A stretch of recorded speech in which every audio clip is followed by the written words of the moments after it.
Mexico Baba. You are welcome, brother. Mexico. You are welcome one day.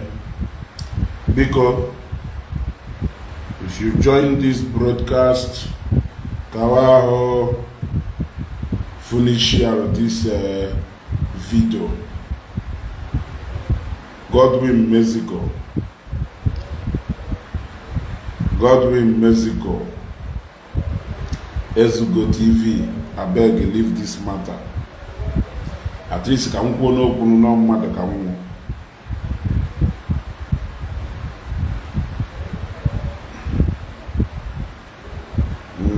You just finished watching Ishi video now. Almost she talked plenty there.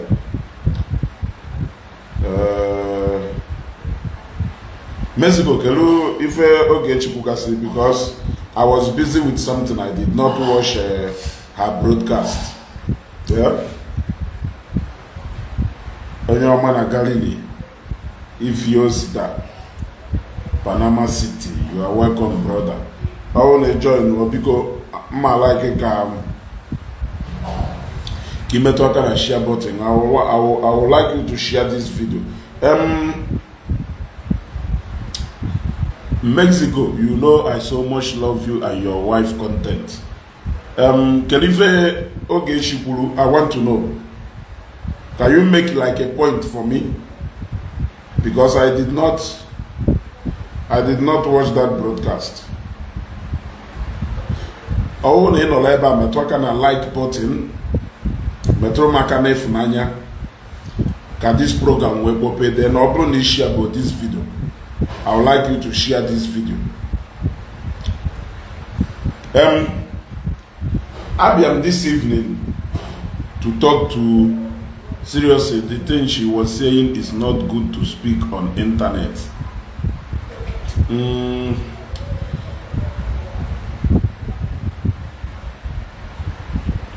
is the powerful woman's profile from the Chicago. Good evening. Yes. Share this video. Okay. I'm here this evening. I'm here this evening for any other thing, if not to talk to Jpac, Chief of Staff, as my brother. Onomana Jpac and they know in fact so this is more like me coming here to advise a brother. You got to go. I was pushed and I was led to come and make this broadcast this night, and I hope that Jpac will accept this broadcast in good faith. One thing I believe in this life. One thing I believe in this life. Oblo gonna mado domma we mesha guno nya esewoku. The right thing to do, I am teaching you now. Okay, I am not teaching you, but I am telling you now. The right and the best thing to do is to walk away in peace. Actually, way an honest conversation this evening, so that I can even use it to touch at so many places and so many things. I want you to learn it today as somebody, not just Jpac but every other person. Obulu na go na mmadu nwoku. Obulu na go na mmadu tumma we pe ezigbo ụtọ we mecha guno nya we nwe misunderstanding. The best thing for you to do is to walk away. Walk away in most cases where in a fu onya as somebody to more like in a higher place. Ebe in a Nigeria, walk away. It is not a sign of weakness, but it is a sign of maturity. If I nekuketa, anama waye onyo opuna no ebe a na-washing. Why do I say this? Ọ bụrụ na gụ na mmadụ dị mma, a na-enwe a lot of things na-aga ma nke emelu with consent and nke emegho with consent, ma nke emelu with hope, okay, ka friendship na-aga. Most especially ebe mark this particular line na-ekwu, most especially ebe the two people known at that friendship and of equal. When I mean equal, I'm not saying that no human beings do more superior than others, but of course we know that this life and this world, it is full of inequalities, and there is nothing we can do. You gotta go in this world. You gotta go. I know in levels, in classes, and you can. Unfortunately, one of my friends, then back those days, na Igbo Land University, Okada, na ifo soro mecho wa, that you cannot please anybody and you cannot prove to everybody that you are humble. The reason is because now in this world you can never do away with class. You say, how do you mean? Or say now in this life we can never do away with class. No matter what you do, you can never do away with class. You gotta go. So it is left for you to respect people where necessary, so that those people will respect you where necessary. Now, where am I pointing to?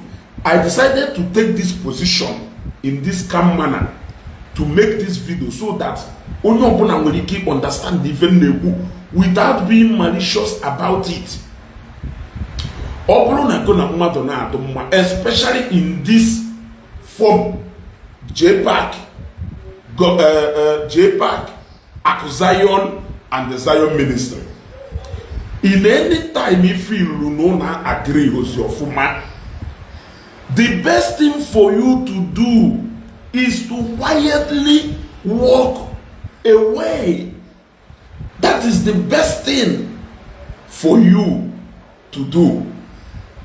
I am saying this with reason and with fact. Okay, in this case now, I will be right if I say that Zion has never responded or spoken direct to Jpac since this whole thing started. Zion has never spoken direct to Mr. Governor Isiagu since this thing started. Onwepo video ebe mmadụ ye gosim now. Zion put a say Jpac, you are this, Jpac, you are that. Governor Isiagu, you are this, Governor Isiagu, you are that. Opulugodu no nwere go si eme ede post na ede indirectly. If you no go wonyo na agba. If you no go wonyo na agba. But as far as I'm concerned, I started following right up Zion. O make you a point here very clear. From the very first day, Jpac made that first video. O me chalu delete here. Omohon and them the record of that video. Omohon and them the record of that video we post to him. That was the day Mfola Zion video post to him. If the man will go so well. Let us learn how to be truthful. Let us learn how to be truthful. I am telling you the honest truth. You may not like this advice, but yet I am telling you the right thing. And the name namun will other perceived enemies which you know. The worst thing you can ever do is to go and start aligning with my enemies. By doing so, you have not moved on. You have not moved on. Yes, and that is the reality. No matter how you may try to paint it, you can never shift away from this reality. The best thing to do is for you to walk away and stay entirely away from anything. Stay away from that has to do with Onya. Yes, I am saying this because every single person Ghana aside the Jpac Bunde Jpac do go against it before on the perceive as the enemies of Zion. Does it make sense? I keep repeating it. When those people who don't like you suddenly start clapping for you, run for your dear life. There is danger and there is fire on the mountain. When those people who you know, who I know that they don't like you, the moment they start clapping for you, the moment they start singing your praises, run away. I am not here now to talk about who is right or who is wrong. But what I am saying is that no problem na Jpac feel not aggrieved, no more one or two things or like her. The best thing for you to do is to walk away, or was rather to walk away and stay away from it involved from if it was Zion, whether criticizing or not. These are the people they not together with before. What happened for you to detach yourself away from them? Now, you did not just move away from them. You teamed up and indirectly you started making passes to them. The moment you start making passes to somebody gonna have to gonna say, if it was they speak even the language of his or her enemies, what have you considered yourself to be to the person? You have automatically declared yourself an enemy of that person. But you could have easily walked away. Nobody will even notice. Never allow the enemies of your former friend to use you to mock your friend. Yes, to me, it is not a crime written anywhere. It is not a crime written in any constitution. But I see it as the biggest betrayal of all time. I see it as the biggest betrayal of all time. Ungrateful people and people who don't have regard for friendship, people who don't value friendship, they may come and argue what I am saying because without minding who is without minding onye imewalobi or not. Go opulu na mụ na go na mma owewu na mma no nwelu ndị enemies nwelu go na fa na agba mgba okwu bia selu mụ na yo. It shouldn't be about those people. It should be about who could be doing what I should do, the right thing for me to do, to simply walk away and move on with my life. Now, when I go to Mama, I share ideas. Any lungaka, when I want the enemies go, never had a mega home, never had a mega home. Tomorrow, Mona automatically be the reason with even down. Let us tell ourselves the truth now. This is betrayal. This is betrayal. Yes. And let me be honest with you. I know when Jpac started making those passes at Zion, but he was doing it in a playful manner. Maybe that time, or understandable, maybe no or no.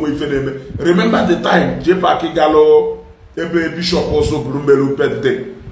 And he was complaining after them na Zion bia that remember bia nyonya na eno onye no na nko ahakwo anchor the program nyonya was it 50,000 or 100,000 na nke po nonye bonya we ego omeri aka no na aputa. So he has started sensing signal a long time. Now the best way for you to react to that signal could have been to walk away. It could have been to walk away peacefully with your dignity, with your respect. You walk away. All those people are all friends of Ijele, friends of Matthias, members of Omenala. They can never advise you right. They will always want you to fight those people. We fight here before. They will always want to use you to get back to those people. We fight here before. Now, what if you have walked away without saying a word? how will people even know that no way problem do there or no way problem do there? The only problem Jpac then was that he went to Egypt, he came back from Egypt, then he did not just start trying to write up Ongolono yesterday about Father Gabriel. Did you see how he harmlessly put out his point without taking side or without condemning the other? Why can't you make your point in that way if you have decided to be neutral? There is nothing wrong in you trying to be neutral now. I don't want to take side in this side, but nevertheless, the best thing to have done was to walk away and leave them. Walk away and leave them. Look, I don't believe that no one to fight our friend here, that no one anything do justifiable right for you to do so. Simply because I know you as my friend and you know me. Oh no, will anything he feel too bad in name as your friend. You knew it from the onset. There is no need to come in at 99 to come and start telling people, no, he is doing this, he is doing that. You are simply being malicious. You have simply not move on with your life. You still want to pay me back for one thing or the other, which people outside there and not anything transpired between one and you. Now, the thing you decide to talk about this is that this is what we see happening in our society every day, happening among friends, happening among organizations. On our Kia Motors for over how many years, not in good relationship with the company. The moment in the Kia Motors Ushuria, or Madonna, the closest rival to the Kia, Wunde Toyota, not the Toyota, not the Kia. The company also offer Goodyear the biggest amount of money. He or she will choose to go and work for Toyota simply to get back at Kia Motors. That doesn't make you really to be somebody that can be trusted. I am being honest to you. You don't need to come and start denying Akusayo ego kon Akusayo ego. Akusayo nkagomma, Akusayo mwele ego.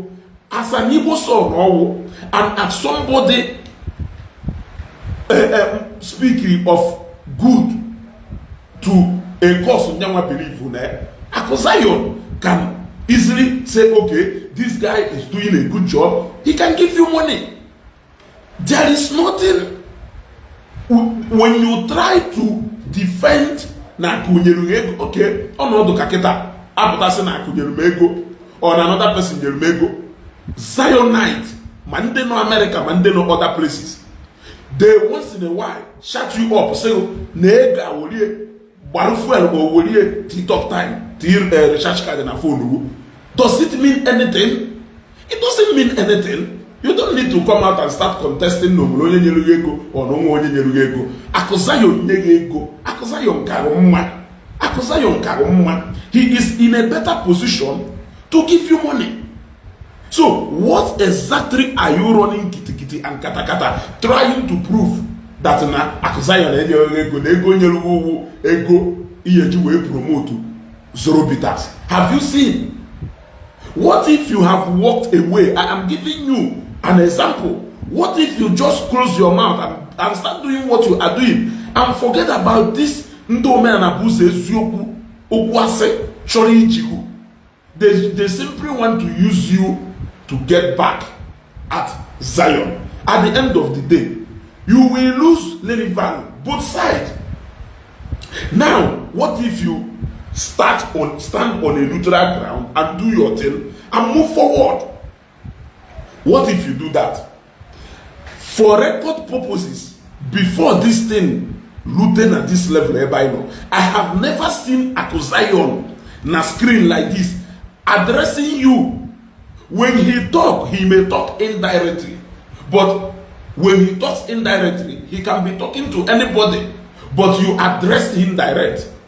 Even though they but you addressed him direct. Governor Isiagu was even smarter enough to do his live broadcast or whatever without even mentioning any name closer or without even giving any more any clearer clue on onye na-ekwu. But in your own usual way to get back to Aku Zion and Ndi Zion, you came to your page and wrote na Governor Isiagu has won Akubu Zion. Where are you playing at? Those people who are manipulating you, they will leave you and abandon you. Like you rightly said, Inspector General of Police. But in your own word, that is why it is good to respect friendship, even if now that friendship adrosi good. Respect it because you have said a lot of good things about Onya and Apatazi. What does it speak of you? What does it speak of you? I want us now to let us be factual in what we are talking about. It is you now. That is one thing about this. When you break out from a friendship, you will start trying to bring down that person going to end up in this thing before. That is the problem. If I know, because it will be you now saying things now to counter what you have said before about Onya. It doesn't speak good of anybody. It doesn't speak good of anybody. I said the other day in my broadcast, now any day I choose to stop talking about Zion, I can never talk against Zion. And nobody can even hear anything from me, except to know somebody who will trust so much. Only have betrayed him as a friend. I will know that a friend of mine has betrayed me for one thing or the other. But you can never see me coming now to align with Ndi Igbo against Zion. That is being malicious. In fact, that is being mischievous. It is an intentional act. People na move. Why can't you move on when you feel like the relationship, with somebody doesn't favor you anymore and you wanted something better for yourself? Why can't you move on with your life? There is more dignity in you moving on than you trying to fight back. You trying to fight back will be you fighting against your words. For example, how else can you come now to prove to us, according to video email, na Akusayo na enwere onye owu, na Akusayo nwu nobody, no nwere go jebe business, na ego ndị mmadụ go jebe business. When you since go na Ndi Zion ji wee tọba, onweta no bosi Akusayo mbia na kamera, na agwa ndị mmadụ na Jpac wo dogu, na Jpac wa akwa akpụrụ, na Jpac wo ohimiri kerifa na okpo. He hasn't said that. It has been you speaking about Akusayo. So how can you come now to start fighting against the same word which we have said before?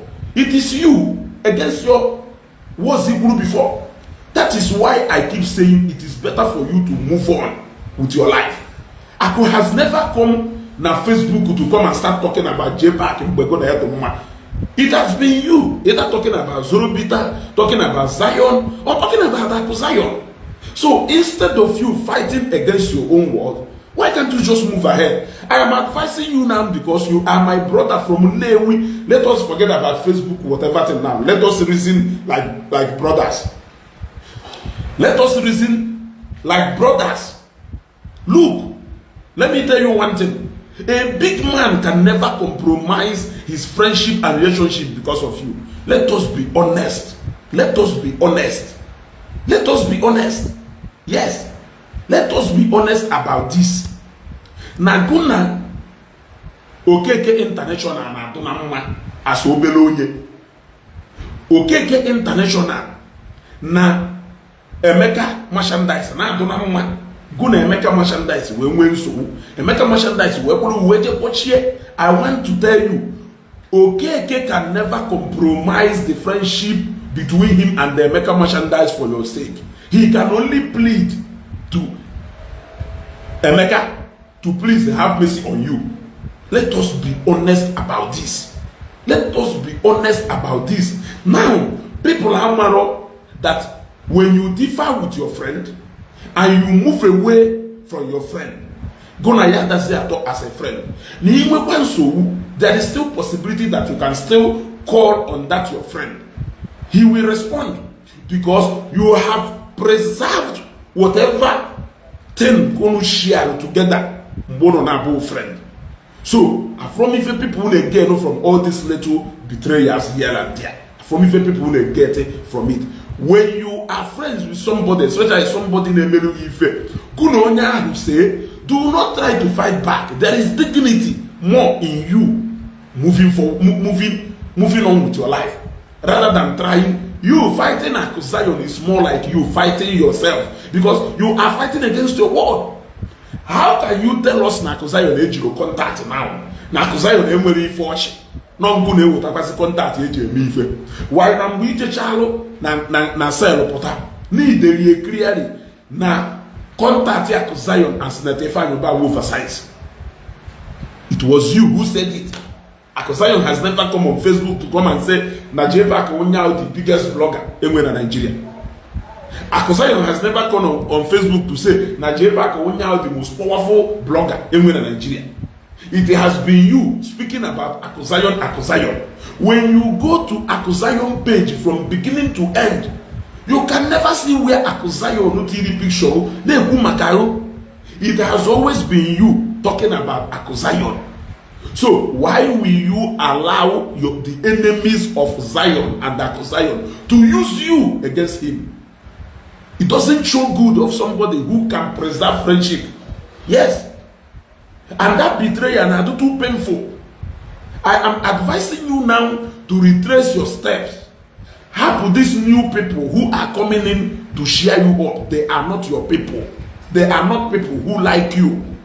You can even be more secured with Zionite more than these people, these new fans enjoy now. I have to be honest with you. These are people who can even use an ant to bring Ebukobi and Zion down. They don't even care if that person has the strength to match these two people. They will prefer to use that person, let that person fail, so that they can head to another person. For the sake of what I cannot say here. Yes, for the sake of what I cannot say here. Yeah? Can you forget anything about Zion and the Zion ministry and move on with your life? Move on with your life. I am not only talking about Zion or Zion. Never allow the enemies of your friends or your former friends or ex-friends to use you to mock them. Never allow the enemies of friends to use you in any way to mock them or to get at them. It is betrayal of friendship even when you are no more friends with that person. Yes, let me tell you. It is betrayal of friendship and it doesn't show integrity in any way. Also, when you go say your friend, there is more dignity in you walking away. Don't even allow his enemies to have any information about that particular thing so that they can use it against him. Don't be a reason why the enemies of your friends will mock your friends, or don't be a reason why the enemies of your friend will use you to fight your friends, whether you are still friends with them or not. There is no way he see put on Facebook na contest na Zion enye Zion whether no a billionaire or a millionaire or a Tanzania. He is better than you financially. He is in a better position to give you money. There is nothing to deny about that. How can you be denying that na Zion enye? Yes. How can you be denying that na Zion enye? Denying na Zion enye is more like an agona if I know bad too close as friends. Then it will take you a whole 5 years to prove to people no money feel if I know bad. It's a part of the no lazy ozi, no lazy So, what if you have walked away and forget about if I know bad and move on with your life? Yes. Tomorrow, he can still recommend. Look, let me tell you, he can still recommend you to people. He can still recommend you to people. Yes, he can still recommend you to people. I know what it means when onye go na na atọ na mma go na enwere okwu. Iya aka nwe mwute na onye ahụ gawa ala onwe ihe na onye ajebele onwe ọfụkwago unu ekene ụbọchị birthday o wish you happy birthday onwe ka o si wee do.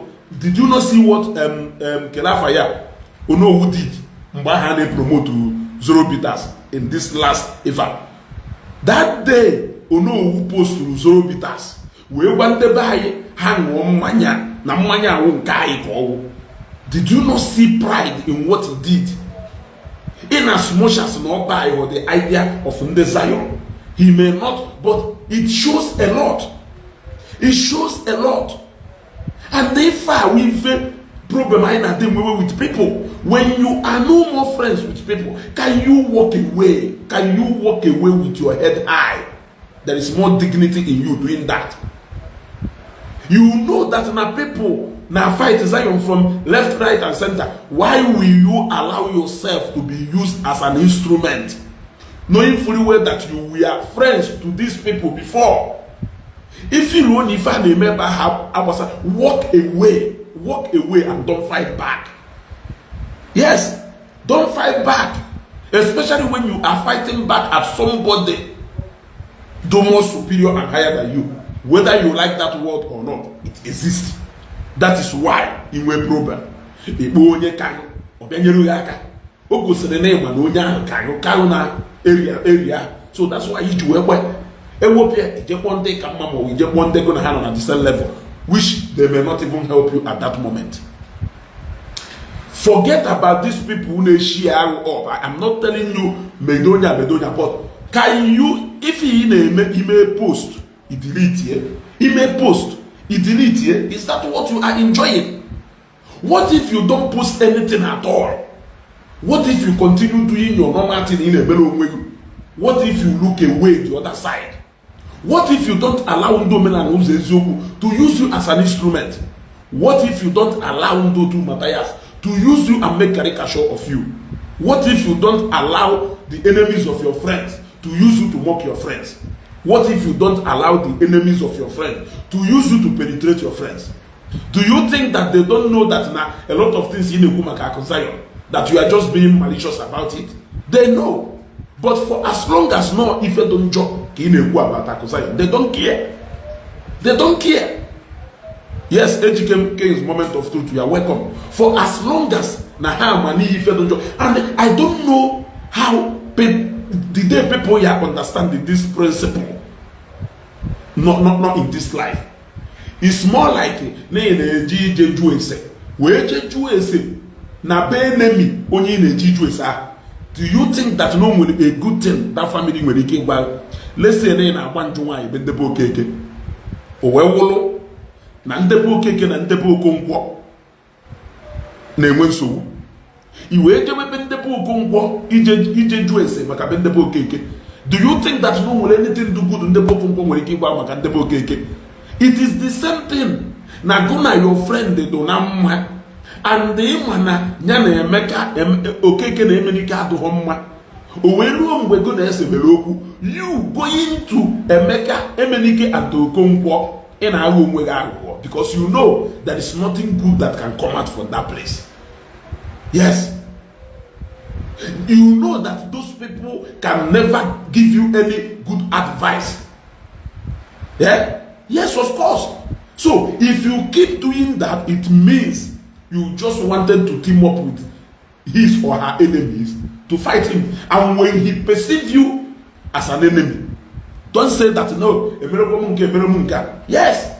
In fact, I will be more brutal. I'm telling you, this is the honest truth. I will be more brutal than that my friend who allowed my enemies to penetrate him or her against me, than that actual enemy. I will be honest with you. Yes. Mafians, in a field of business, they will even take care of you before they even start going to their enemies. Because they already know that Nafeshia goes some thought with you, Nahano go together with you, if go in one way or the other. Can we for once respect the sanctity of that word, friendship, for once? Yes. You want to go? Can we for once, this Elon Mato, I'm not known if that now for over how many minutes in this program, not some who will sometimes you make a comment. Na comment section. I have over 125 people watching me here. For over how long only you know here. Only you know here. Forgetting that Nefa can help you. Yes. Forgetting that Nefa can even help you as a person. That is how you people go betraying friendships. Yes. That is how you people go betraying friendship. Ogeshi, look why I greet you. That is how you people go betraying friendships. Now that word friendship would be more sacred than so many things. Respect friendship. Friendship would be stronger than so many words. Dictionary. When you have difference with somebody, can you move away, move on with your life? As somebody look at me, I will fall out with you more faster if you are my friend. And you start convening with my enemies against me. I will be too brutal against you. I have to be honest with you. Because I will see you as a betrayer. Those other people are my enemies. I already know that they are my enemies. Yes, I already know that they are enemies. But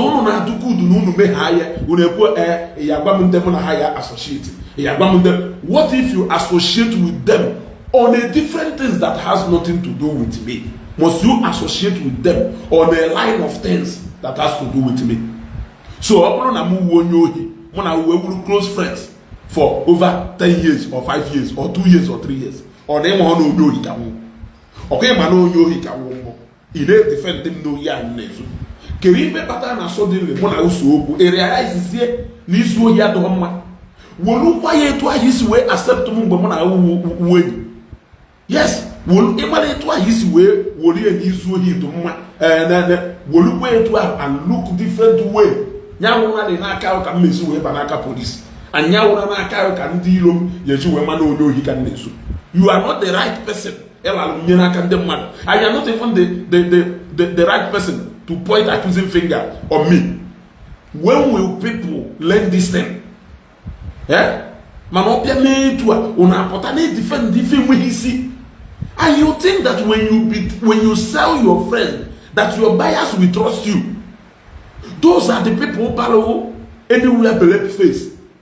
Do you think that Naha love Kazu so much? They are eagerly praying to Zion seriously after you. I'm telling you, they are eagerly praying. Yeah, has one and they Zion fight you back. Yes, that is their prayers.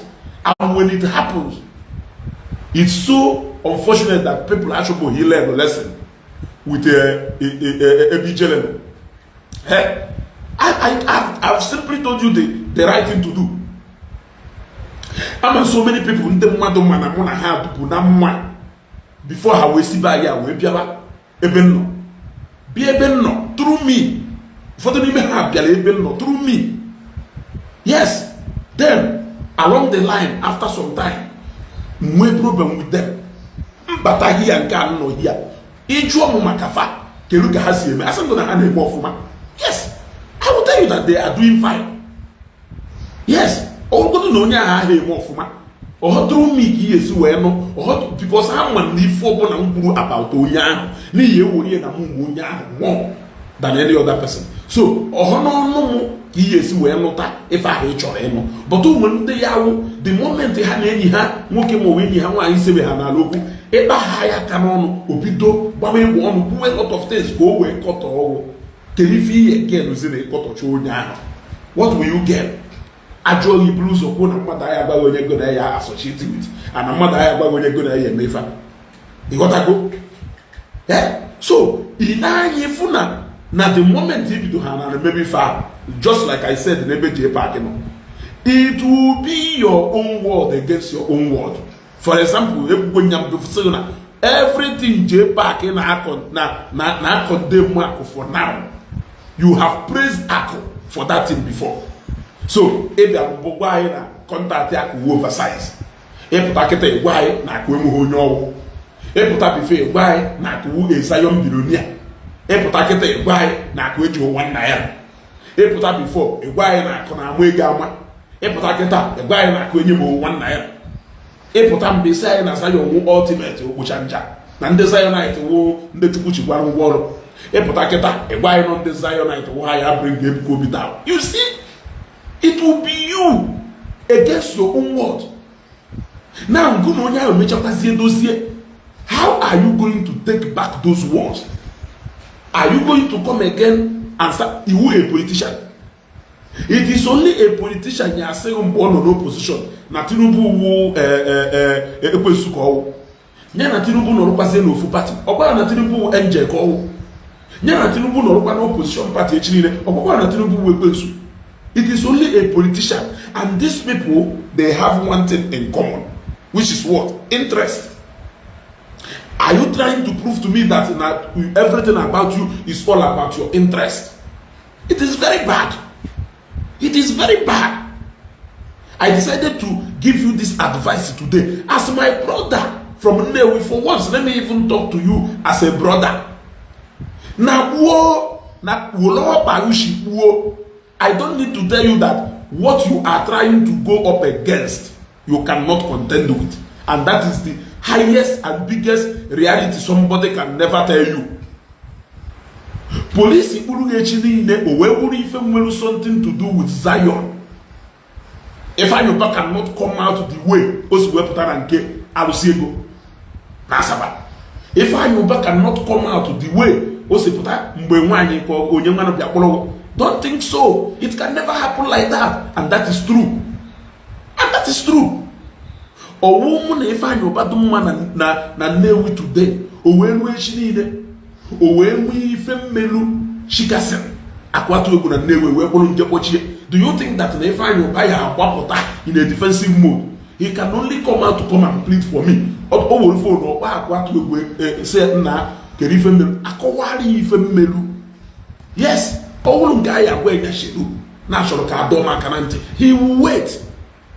He can never jeopardize the relationship with the Chikasin because of me. But on the same level and class, he can easily do whatever to you will marry. Okay? So don't go and start stressing. And let me even give you this advice again, Jpac. When you call these people too much for unnecessary things you could have avoided, they will even start seeing you as a troublemaker. The last time EJP found over Bob Tanaso, I didn't advice on you na Stirumbe. We all had advice on you na Stirumbe. Oh, by the gauge of na choku, not like a boy na choku, not like a boy na choku. Gauge of na chon them madu, not like a boy na choku. Yeah, so if you cholo a pota in Abani, we got that, yeah, a poor baby of Bonia.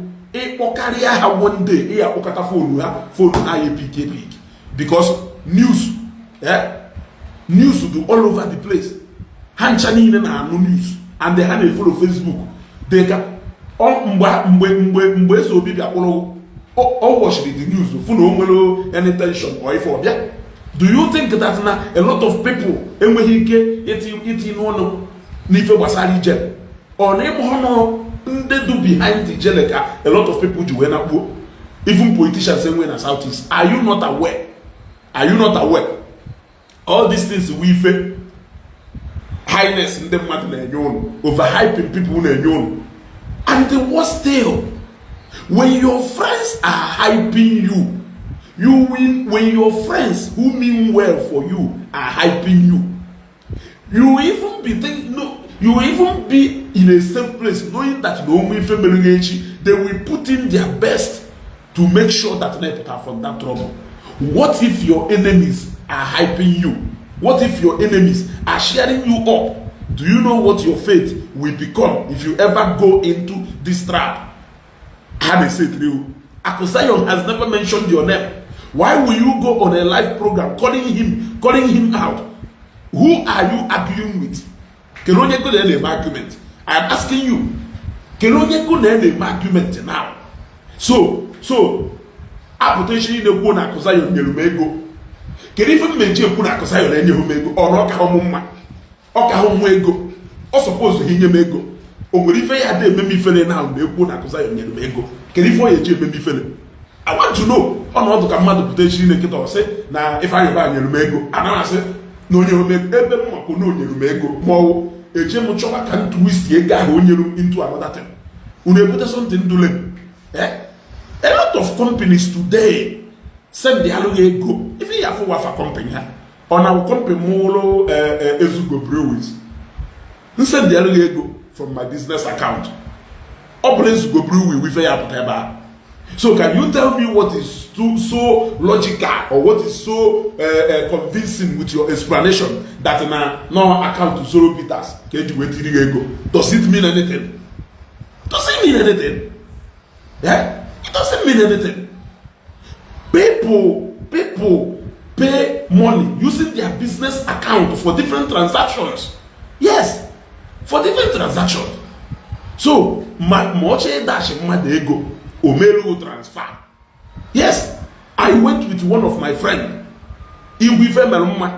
I went with him to the palace of Dr. Ramasa Soso. Na Google Iri Ji. We went there. Mgbe anyị nọchara na Dr. Ramasa Soso wee gba lọlọ wee sie ntụ ansi gbagye ka o si wee kwue. Onye ọwụna wụ onye nnukwu ukwu ya ama in fact you need iwe onye nnukwu ukwu ọ bụrụ ha n'iwu onye na-esonye ife omenala ha na-ekwu ị ya ama Dr. Ramasa Soso isi mmiri Igbo niile aka ji ọfọ o wee gba nwunye wee sị lọlọ si na company account transfer igwe ife mere mma 150,000 so ego ahụ lọlọ transfer igwe 150,000 mba check ka onye la anyị. Then we drove to Oka, just cash that check from Enugu. Now, that check you would have. Onwere ife ogbala igwe merie na company ya. I am asking you. Onwere ife ogbala igwe merie na company ya. Oge mmelu wedding. So many checks we receive from business ever. Oge mmelu wedding. So many people didn't check what their business if I had you check. On is it not his business if I call you check? So now to tell you that they share up like they started jubilating Nefa Hiburu, which they know that no one makes sense to Nefa Hiburu. But they cannot tell you. They started sharing up. This one. They started sharing up. Upon the matter ball he promote if they go there. Oge na ya akwụmego na ka dị iche but nke a ịgba na-asị all of us promoted 0 bitters. All of us promoted 0 bitters. Onye n'ime anyị akụsa ya nyere ego onye hụrụ ego akwụwere ego nye m today akwụlụrụ inye m ego and then go on akọwa ife do na shake ahụ for standing with the truth. Ako, being a top member of Zion, can actually appreciate you on his own for defending his father and for standing for his his spiritual father, which is the truth on our effect. So there is nothing too complicated about it. Narration to Natashek, except people who want to be malicious about it. I have to be honest with you. So, na mmadụ pụta kịta asị na akụnyere m ego, why would I be arguing akụ onye nye m ego? Akụ can give me money because he's better than me. He's better than me. Kedu ife na-achọ ka ị na-agbagharị wee na-achọ ka ị na-agụpụta onwe gị ngwanụ ịgbagha na wepụta shek 300,000 shek 1 million apụtago and so many other sleep may come out. So all those things you can avoid them if you go in. Because the truth of the matter is that onye excited with if he name otu Matthias on the Omenala eziokwu on the from where as enemies of Zion and they will be. Don't play smart around this issue. Don't play smart at all around this issue because you know. You know.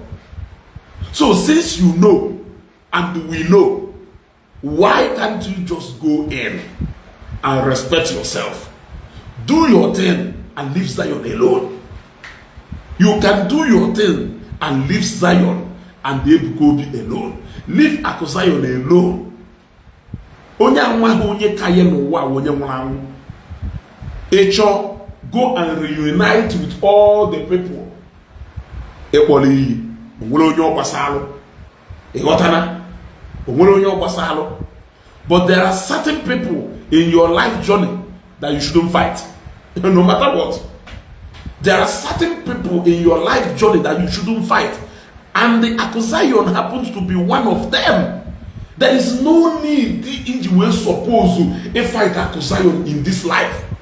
In fact, I can even go on to tell you, Zion is going to react. See, okay? Yes. If I'm not going to in fact, in the Iwaji and don't the Flogananya. Manande in the Pologas cannot tell you this. You gotta go. You gotta go. Obulu, Zion is going to react. Is he okay? You are the last person who should come up to fight Zion. In fact, you are the last person who should even make people to know that now in the same page with Zion. You are the last person. You are the last person who should allow people to get to Zion again through you. When will you people simply understand this? And I quote, any day I deem it fit for one thing or the other to stop talking about Zion, I can never talk against them.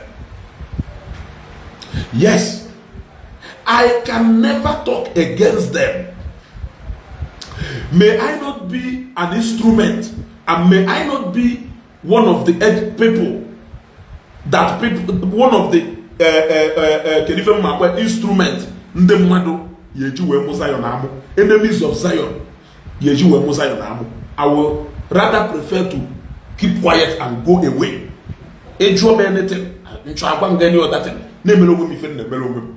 But me allowing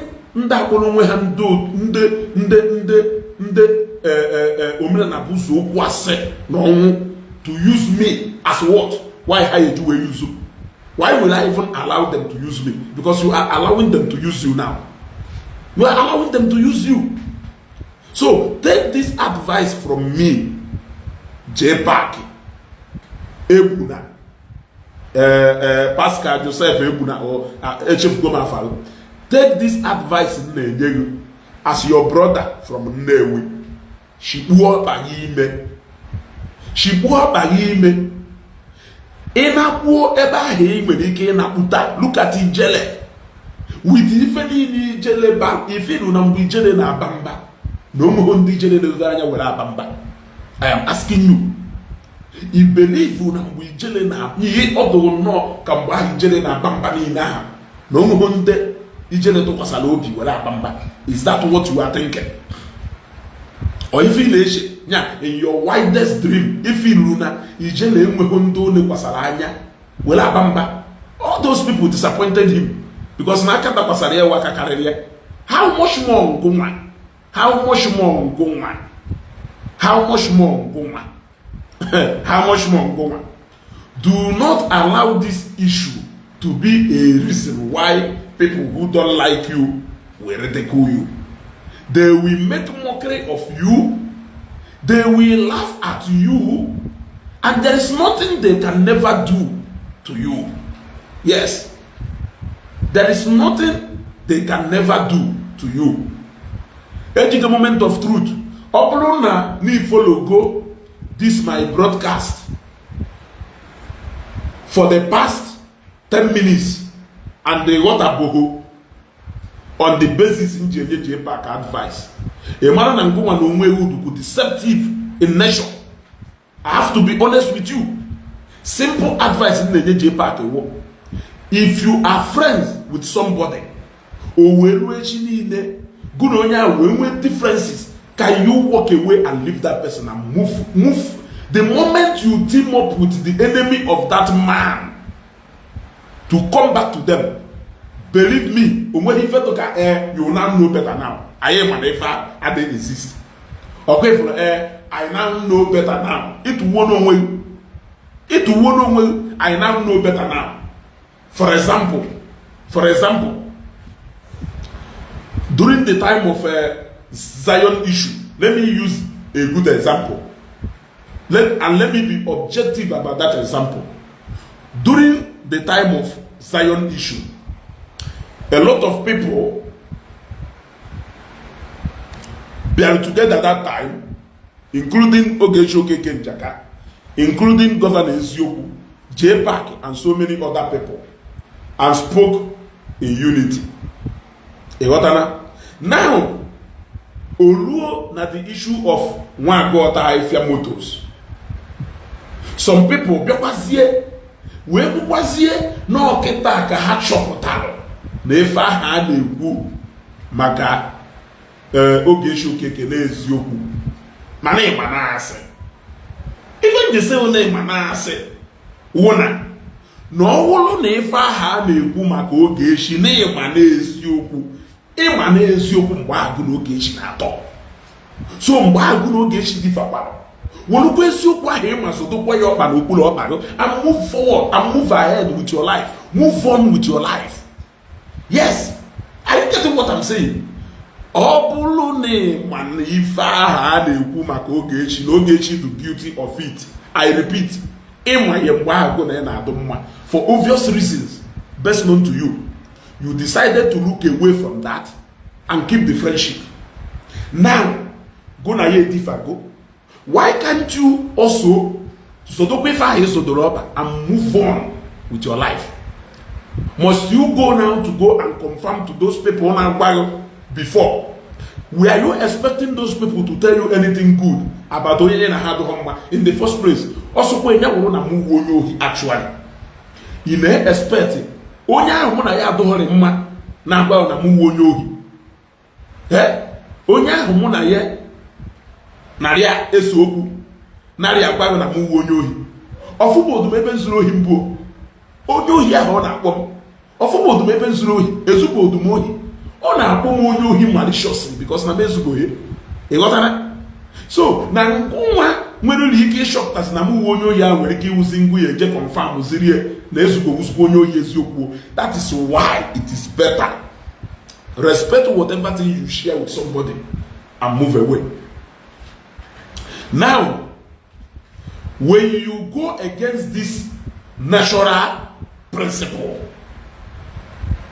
the reaction from the other side na the frequency na too high because onye ahụ na act on the basis of betrayal. Onye ahụ na act on the basis of betrayal. When your friend betrays you, your reaction now be in a higher frequency that people may tend to even jump toward the action that brought about that reaction. I have to be honest with you, and you know that I am saying the truth. You know that I am saying the truth. So, Jpac, Chief of Staff, Jpac Committee, I will advise you, can you go in and continue your program? Can you go in? Do you even know that if you will get your people inclusive for your wedding? My brother, okay, for a band, when we business in there, Ijowa, in or here, open Ijowa no here. Only if you want Ijowa, every 3 weeks ago, I will walk at that thing. Where lose somewhere na first stack. I lose somewhere na first stack. I lose me fan na moto. I wager na car wash in just a moto. In fact, I can allow that thing before we put that phone na Ijowa. Na sisi Ijowa. Kelonya defa. Ijowa wesen. Now this guy, in fact, the guy we come on more wesen na ya na Ijowa no yet. No na Facebook. In fact, Ogunya na Ijowa no na Facebook I will belong because now the guy won't do too much. But the moment this guy fly that place, that guy entertained us. He entertained us. We even discussed and go deeper. We discussed even deeper so many things. He even confided in us in so many things. I share quality thought. Then at the end of the day, he mentioned me if I am na moto, put moto meba. That guy who strut home warrior, why has a moto, man, just shalom moto, one couple. Manya na nguleba, na anu ni no putel. My friend this first see trade fair we shot meba. My friend this trade fair we shot meba. Ogo ife si onye ọ na-alie orisha na kola ai number ye. I na walu mai. So have you seen even you were if I okay we mana nde gabia wedding go gabia wedding go. You must not betray your friends or your enemies gabia your wedding. Nde gabia wedding go gabia wedding go. Nda gabia ye cannot come. Yes. Nda gabia wedding go gabia wedding go. Nda gabia cannot come. Now that friend go na dubuna mma meja go na yenwe misunderstanding e gaba lumwe quietly. When you take your invitation to him, he will even honor your wedding in a way that you cannot even imagine, because you have proven yourself. And no matter what people this thing know the difference, that no when you finish ceremonial as a friend does not make me your enemy. The more you know this, the better for you. Even the madu na eme go na misunderstanding over one thing as a friend. Or time go enemy here. Or time go enemy here. He can now or she can now collide comfortably with your enemies to get back at you. But yet, or an issue within a lie, we may sleep and wake up tomorrow and decide to resolve our issue.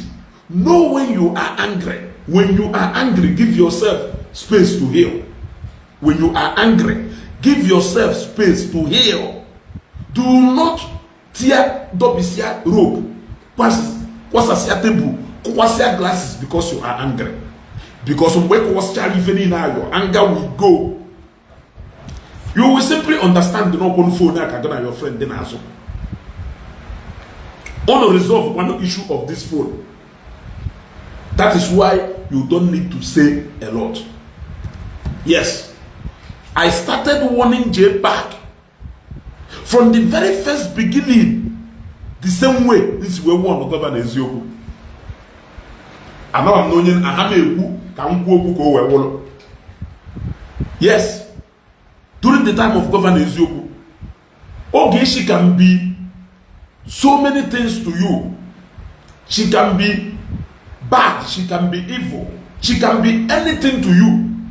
But that does not change the fact that now, during the beginning of that Nwago Attire issue with the Governor Isiagu, that Ogechi tried to mediate peace in that issue. We saw it when it happened. She was writing, Nancy Governor Isiagu, nya suspend the go to this thing. Let us settle this thing amicably.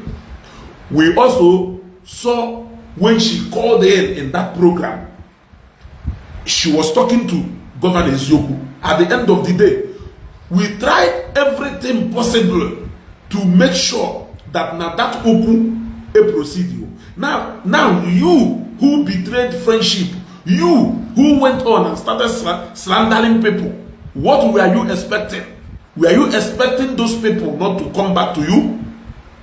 Were you expecting those people not to come back to you? When somebody has feel betrayed, there are people who will walk away. But when you trigger that reaction, you must not determine how that person is going to react to you. Have you seen this one? Now, during the time of Jpac again, I started. He even came to my program. Mfo, no out of tracking. He wants to take a revenge on people who don't even know that nobody finishes Serunyanafa. Because the fact is that now, until you started saying a lot of things, you started aligning now the language your friend Yebido they speak in Ebeno. Like the moment your friend Ibido use to be a regular language, your enemies in the use na ebe no. A matter they go again. It's as good as that. All na your enemies na akpọgo onye ohi. Obosi ọ na that your friend David okpọba go onye ohi. Mara na ilus go onye ahụ ọbụrụ -1. You got to go. You got to go. So the moment you bidoro pụwa na track, I knew that na track ahụ o bidoro pụwa was not because no jere Egypt, Jeffo whatever thing off from Egypt.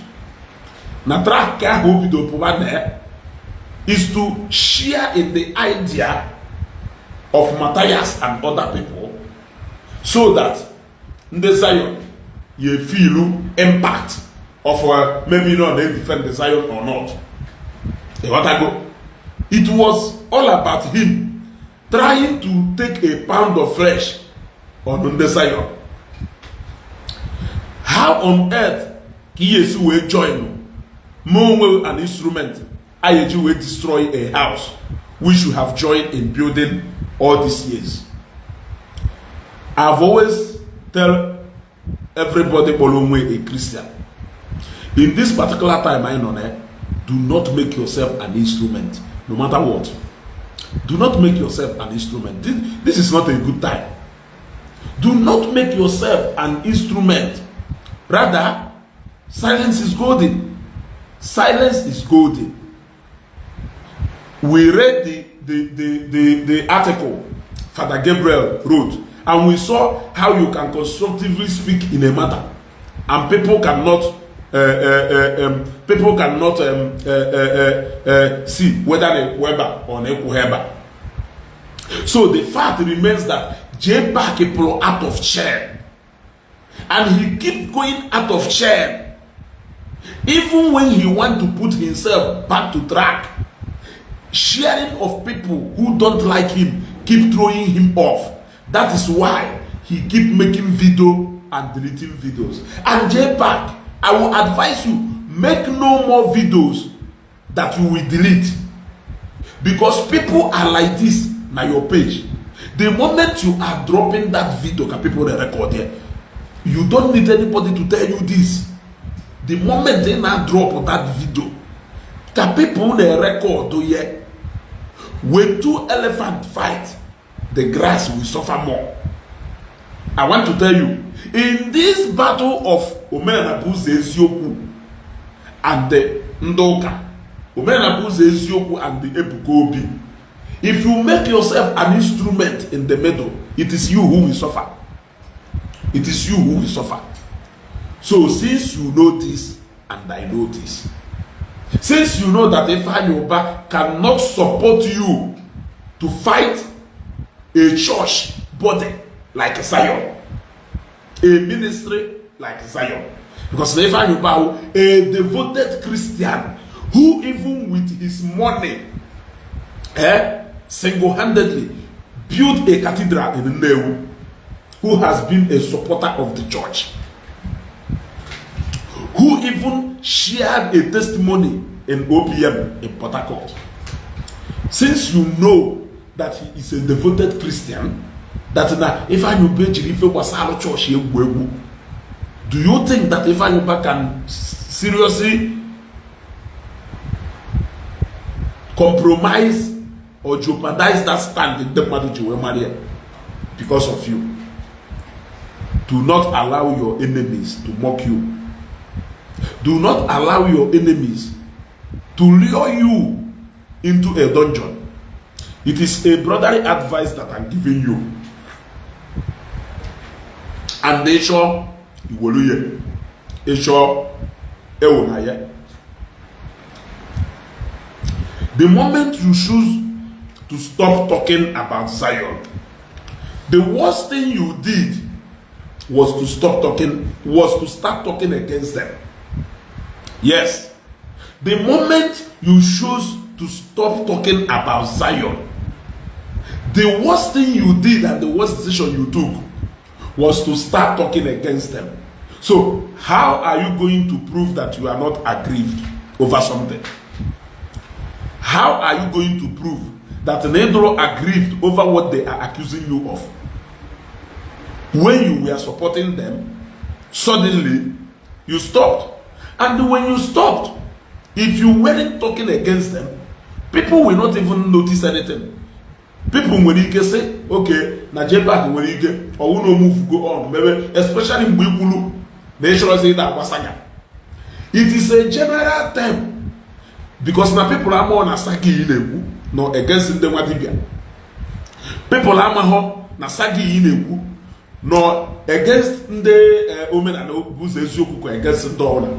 So the moment you couldn't say wasaga, you have used a more diplomatic word to balance everything, meaning what? You don't want to get yourself into any controversial issue. Every other thing in there. But the moment you started talking back at them, the moment you started talking against them, were you expecting what you were supporting them to do to Omenala that they cannot do it to you? Yes. If you are not with me, you are against me. But what if you don't talk? How will I know if you are with me or you are against me? Executive, is he not a content creator in the southeast? Kelafaha Osinashidike, is he not a content creator in the southeast? Angela Mosu, is he not a content creator? If I knew Mosu can know where I is he not a content creator? She machine her. Kelafaha or na fanchanine ablo content creators ka na southeast. When have you ever seen them engaging themselves in controversial issues that has to do with churches or whatever thing? You can choose to do the same if you want to do that. As we stand now, onye manu sinachidike ona gonwo kowo onyoka. The moment you speak, people will know where you belong. So, if you don't want to get yourself in controversial issues like this, the best thing to do is to keep silent and move on. But in your own usual way of saga, you turned that saga into another direction. And that was the greatest mistake you did. You turned that saga into the opposite direction, which is where you were coming out from. Oda Dushizi. You got to go. So I have to be honest with you and I have to be frank with you. Then I say right down, maybe in a kuna kosa reji one couple. How many far in a wasiki? Because the yasana na kosa yonemu heko. Can walk on okay na ko. On okay na ko. Yes. Then yasino jiegunde mmadu welo mmanya wele business. Distributorship abula akosa yo wonyi zizi bubuta product distributors obiane. He open out the first person. And for distributors to come, the product are not available. It's just that now the product do too hot in the market that no meeting with the demand at the moment, which is still a good thing. It is still a good thing that na product juleju mana from the nebulu. You got to go. So areas ebi na ewojoku one okay na ako. And what makes that matter worse is that Akosayon has never addressed you, Jpac. He has never done that. So why are you fighting a man who has never fought you? It will even bring me to this question.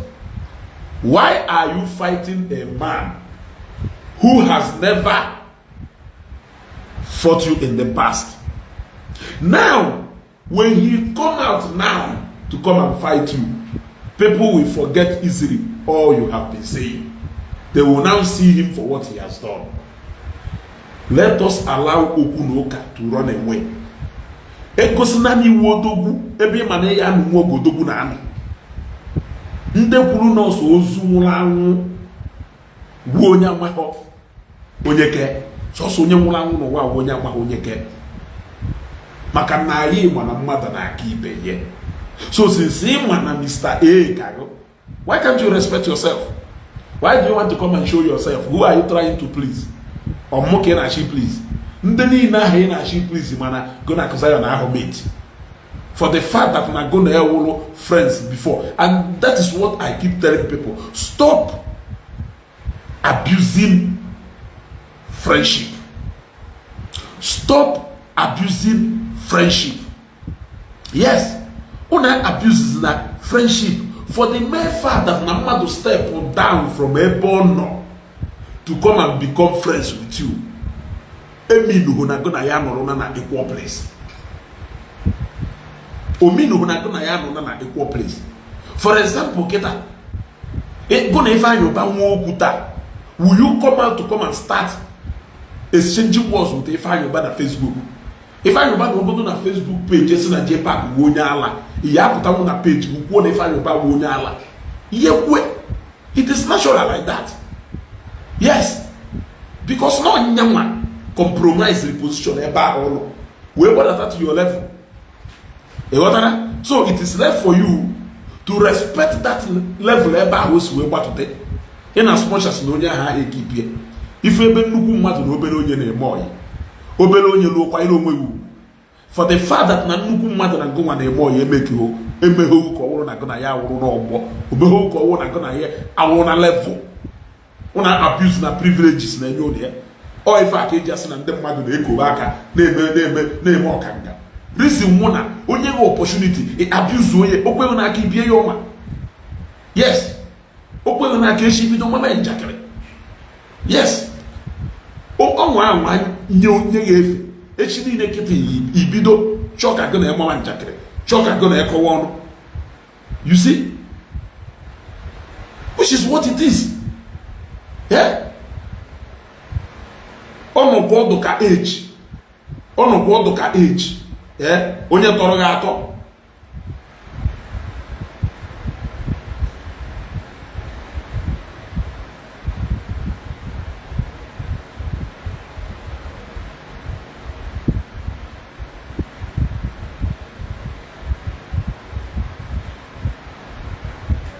Ngwe Flokwa. Thank you, my boss, Senator Dr. Patrick Ifeanyi, the incoming governor of Anambra State, unopposed. When I see your missed call, I know that Ikemba is always full of surprise. Daddy, thank you for being part of my wedding committee. Clear road for capacity. Having you as my mentor is more than 500 online audio billionaires on Facebook. I love you, sir. You will live long, sir. Tomorrow, they add here to the list of audio billionaires. Every single thing yes, every single thing Jpac join my live broadcast Jpac na an MC an MC not to onye otimkpu ọnụ ndị MC wo ofu okeke ka ọ na-abata otube ya afa okeke wole gonye ofu okafo ka ọ na-abata otube ya afa okafe wole gonye. So all an MC not in fact an MC na formulate company boye mmadụ so ko we nata ego ojo no go CEO of Okesin group of company ahụ exist so ko we nata chikochika yi jinaka mana ewo an MC na alụ ye na ịnọrọ na event hall or ịnọrọ na event ground. Don't use it to form the basis of your life. How can people imagine a lot of people batana newi juese amamunde uno happy today na newi was let a final pa wanna happy na all of them today has come out to insult him publicly na newi or never for the name handle because na how the newi onwelu die today na ha kwal moto na newi tawo sinete final pa na ha mere anything na Nnewi today we Senator Ifeanyi Uba na ma onye ha wuta na Nnewi we Senator Ifeanyi Uba ma onye nke ji onye we confirm na unu elu ya ata we bechukwu zo na unu elu a he confirmed it to me one on one na compound Ifeanyi Uba na 2014 2013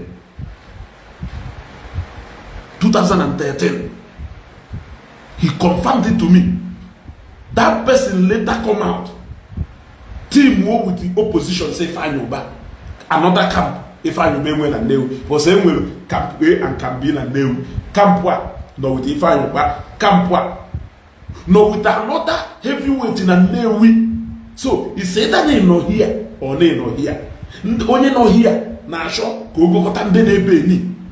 So e go lukwe ojekwa side ni osengewa obowa okwe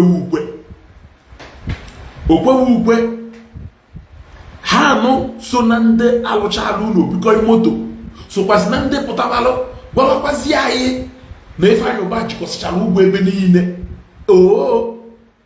ịmara na oji ụgwọ osi na ego ọka eji wee kwụ ụgwọ ochi wee go iwu moto ịnara n'anya ịmara na oji ụgwọ osi na ego ọka eji wee kwụ ndị mmadụ ụgwọ wee nye gị iwe je na-alụ ụlọ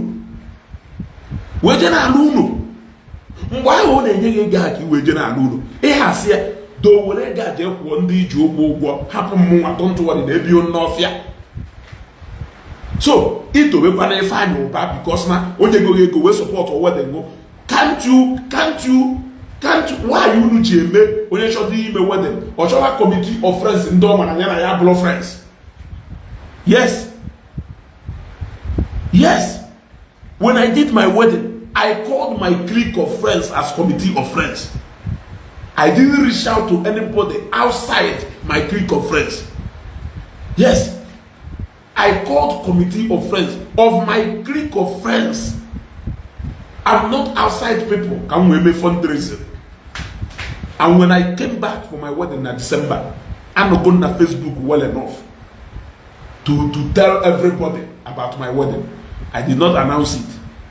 Yes, I did not announce it. I only briefed few people. The aim was not to raise money. The aim that is the aim. Yes. So if not that, everything name fundraising. Or you make one Ijekwa kita. Imobadi kese na ifanye obajidago odowago. Echi ne kita go na enwe ogu ese na nofo no na asakwa ogu ako ma nofo nkota gbawo so kuseno that thing unu na eme na odoro mma. Kuseno ife ahụ unu na eme na odoro mma. Yeah? It doesn't speak well of you. Those people can only be using you. Yes. They can never use you as anything do reasonable. When people had to shallow in a permanent place, why are they not giving you that opportunity? Why are you prefer how you use your online presence? They will use you there. Are you going to blame them? You cannot blame them because you have proven yourself that onye furu to go na akuzayo ndo. Onye furu to isu we to akuzayo na Facebook but azie kita no ke na gbande mmadụ na akuzayo online billionaire. Na akuzayo online billionaire no nwere contact. Mbo onye sere na contact nya na ifayo bawo oversize. Ki ibori yebo. Ọ bụrụ contact ya ka o yuzuru iji wee mana na contact ya oversize. Then governor eziokwu tolu akụza adama eme ife ahụ. Adama eme and I like omonye na-eme. I like omonye na-eme kedu kaguna for instance kedu kaguna onye duka kedu onye mma akwafa ya eji wee dụ mma gụna onye ahụ adụ mma gụna onye ahụ enwe okwu iwe bịa kọtọ onye ahụ n'ihu ndị mmadụ. If you pass it, I'm going to or we respect you, respect. Problem. You will still do the same thing email to me. So Adama value such kind of friends, and a lot of people have that value here. Make no mistake. If in Abalonia at that moment, pretend when they use you at that moment, but that does not mean if all are going to enemy. Imana when the mother are there with that, and when the mother people are there with that. Betrayal of trust and betrayal of friendship, all the very bad.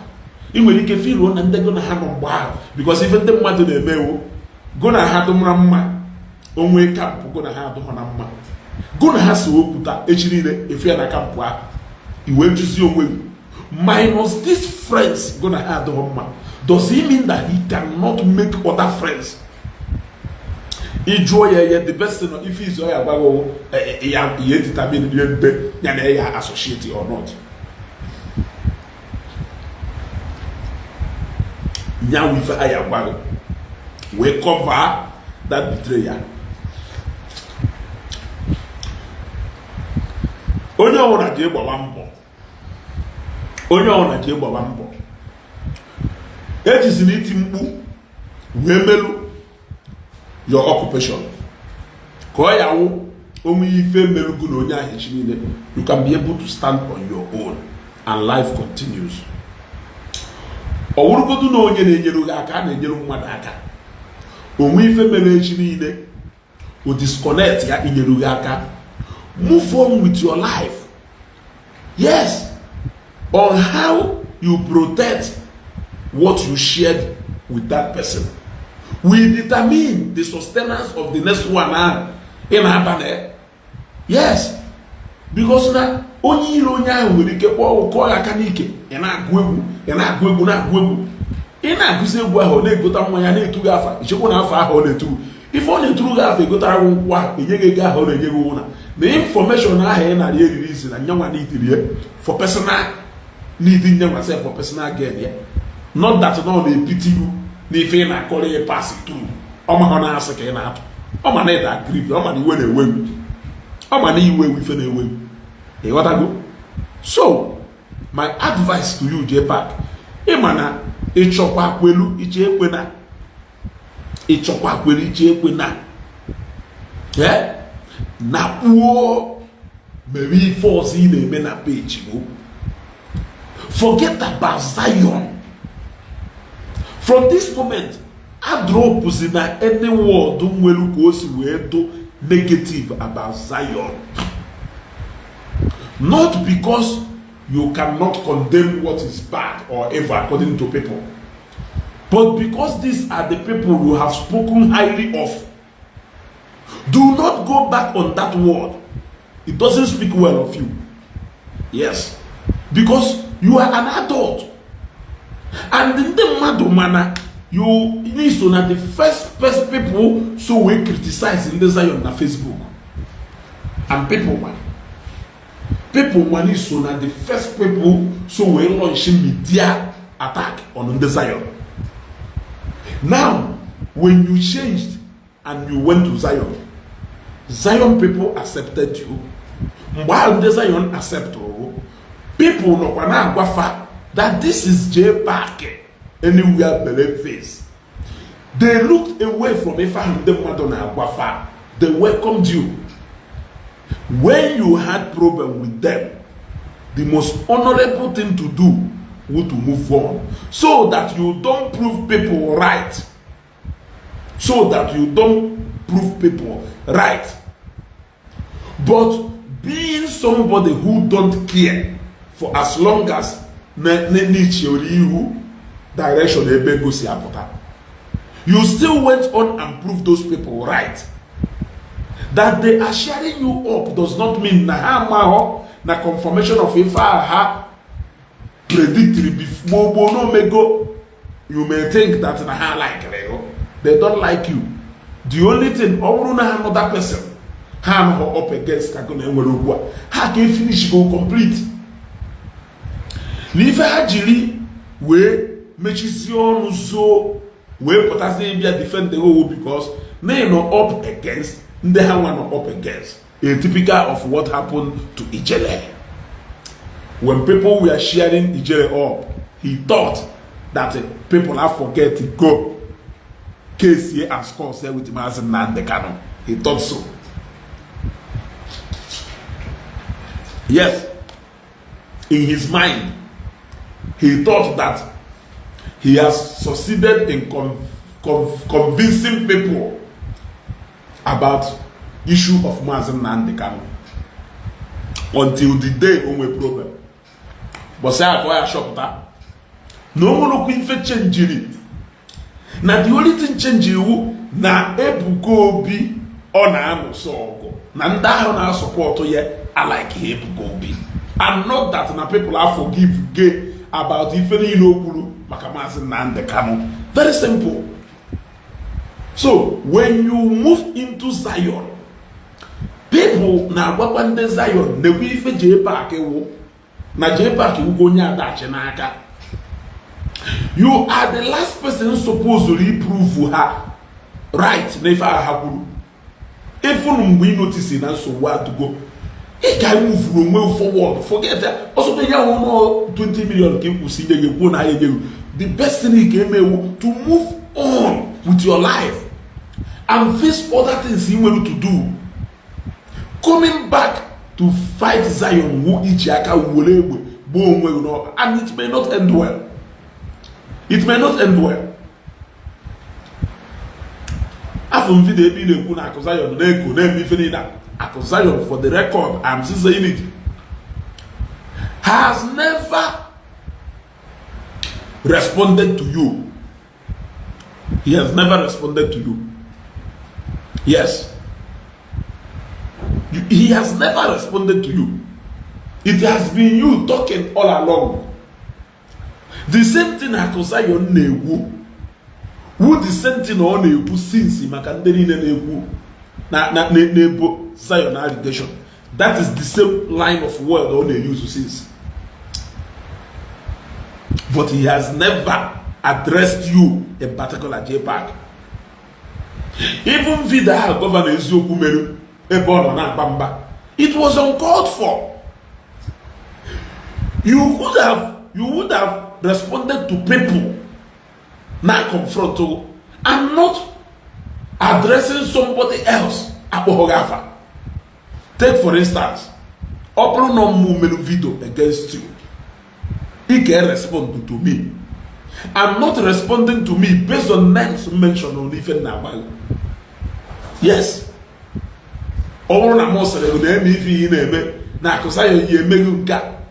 If he came email video. No one man no one even name email video. He respond to me direct. I'm not responding to Akosayon because now Obola Akosayon address her direct. You see? But you knew that Namiri had go to Bobble. Now, the best thing you could have done would to move forward with your life. Move on and face other things. Now, conclusively, I want to tell you that it is better late than never. Jpac. Onyo una na baya jana se right done. I like it. 100%. No matter what the actual social media, that person can never stake anything for you. Go and plan your wedding. Wedding nebo mabia. It's a women wedding. I can now comfortably advise you as a senior colleague. As your senior colleague in this particular matter. Oga Patrick Idalo. As a senior colleague to you in this particular wedding planning. I will tell you. Now wedding nebu on watu much will bia. Wedding nebu on watu much will bia. But now wedding nebu bia. Go in and plan your wedding. Even all these people in the making are fighting, they can still be part of your wedding. They can still be part of your wedding. No problem. If you know, you know. It takes only wisdom for you to operate in some certain realm. Yes. And I am advising you to apply that wisdom. Apply that wisdom. Go and plan your wedding. Do your thing. Forget about Zion. Forget about Zion. The reason why I keep making reference to this, the reason why you see me how aggressive during the time of COS is because I sense exactly what you are doing now in that particular matter.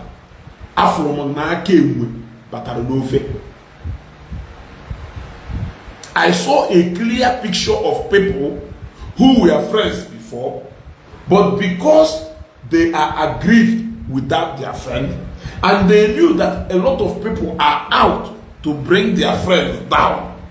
So the moment they differ with their friends, they decided now to collide. They decided now to connive with the Ndi Igbo of their friend just to bring him down. It was nothing short of what I just said now. You see? It was nothing short of what I just said now. Now, suddenly, they realized that even the madu na-ekwu since maka okporo ọra wee eziokwu. You see? Okosi ebido. The same thing ndị mmadụ na-ekwu go na eno ị na-edefend. The moment they go na edify and ebe go na eno wee nwe okwu above anything in line with the fact the mother.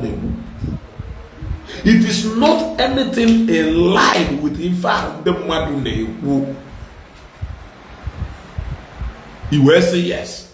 Nande mmadụ kwuru ya ekwu. Golo ka ndị mmadụ kwuru. Ewu tata. Ewu nwata.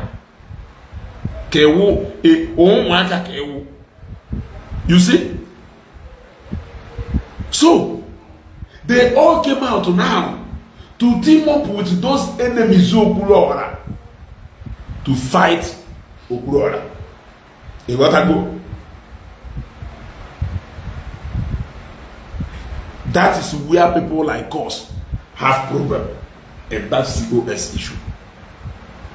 That is the same thing Jpac and a lot of people are doing it. And I am advising people who are doing it. Stop it. It is not good. Yes. Poseye no drama. Poseye no drama. Guna enyigu dumma guna esowoku. Move on with your life and forget about teaming up with anybody against your friend. You only have issue with your friend. You can make peace with your friend tomorrow. A lot of friendship with that. No join because you today. They to sit today. Abure fa seloku. No ife kwukọtarụ mgbe a na-eso okwu a. Onya uzi femelu na so many friendship today na-edozi m ozi.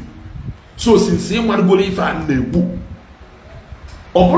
ọbụrụ na Iwaji ya mbibi ọkwụ n'ihe oge ọhọzi nya na-esi because you can easily sleep and wake up one day kwuo oke na ị ga na-iligo goro ya ha dọkwa mma, but ọhọzi asịrị akụkọta ife ekwukọta just to get back to that your friend. Ijekwu ndị ahụ ịma na ya na ha adụghị mma, jekwuzie ha jelik mezielu ha ụfọdụ sensitive information, jezie join n'ọha kwuwezie nyanwụ okwu azụ kọtọbazie afa ya ọnụzie ihe ọ ya adụ happy. Ọ ife ahụ bụ na so many friendship gbasara today na-edozi nwozie. Ọ na-ewute na onye go na ya na-atụ mma ka go na ya eso okwu ndị enemies ya ahụ ị narị akọrọ ya na ndị achọ ogbogo ndụ. Ọ na-sympathize with you the moment go na-esere okwu ọfụ ndị ahụ na ndị ahụ awụrụ ezigbo mmadụ. Ọga mụ na mmadụ na-adụ na mma, amara nya na Emeka na Okeke adụghị na mma, mụ na ya eso okwu ejewelu m onwe m mpụtakwafu Emeka na Okonkwo ekene ha gawa na mụ na ya esere okwu ahụ enough reason mụ na Emeka na Okonkwo ya eji wee tọba. Yes, na mụ na ya esere okwu abụrụ a reason mụ na Emeka na Okonkwo ya eji tọba. They may not be my choice of friends, so why will I change my preference? May have my choice of friends simply because na mụ na onye ilo ha adọrọzi mma. That is what people do. That is what people do. You got to go. And I am telling you that it is not the best. Respect the sanctity of that word, friendship. There are a lot of things hidden in that word, friendship. When Jpac started moving out of track, I knew. And as usual, etu si wee na-adịkọrọ onye obodo vidio mmerie gụọrụ Ebonyi vidio mmegasịrị ya gụọrụ Ijele vidio mmegasịrị ya. I came immediately to talk about him. Eso na the first person noticing mgbe Jpac bido gụwa egwu. He started posting a lot of things I want to post to here. Those people started sharing him up. They started sharing him up. Na Korea to order. Ọpụta na Facebook ose na mo religious bigot ko na mood too religious for his liking. Yes. But that was what we were doing before. We were in the same area before, except if no business we feed a melo according to Osiweku na page here business we for strictly. You get me? So now, when you leave a camp where you belong before, respect everything that make up that camp. Walk away. Moving in to the opposite camp may be the worst. If I will face capital and a lot of people and when you betray your friend, accept the fact that now you betray your friend. Don't even come out to come and give us any defense. Or what? Because somebody like me, I cannot hear and I cannot listen to it. Ono na campaign fa yoba and ono maga na ano na newi nyaka unu megidoli ife 9 minutes to the election ono di campo ba na campo the greatest enemy kuru no ya wonata no ye win nata election ono ba ajo no cover tu unu e betray go trust unu e betray go friendship. They put together a lot of things na line. Do you people want him to seriously go inside and sleep, knowing fully well that no a lot of information about campaign about if any dying minute abandon or say na the greatest highest opponent ya no na apuga ngo ma po ba PDP o ye wo pro anya go so ma no mo ifenya na PDP. You want to go? You make one year follow the consequences. I does not lament. Because you should know the consequences of betrayal. Honor the highest sin, not the unforgivable. Only honor forgive you when you betray you. Cannot trust you again. Here must show the likeness on your whatever. Here must do the likeness. What is my advice to Jpac today? Jpac Nabuo. If he in a man, it is not to the glory of anybody, but to the glory of those people who are mocking you now. They are mocking you both sides. They are mocking you and using you at the same time. They are mocking you in the sense that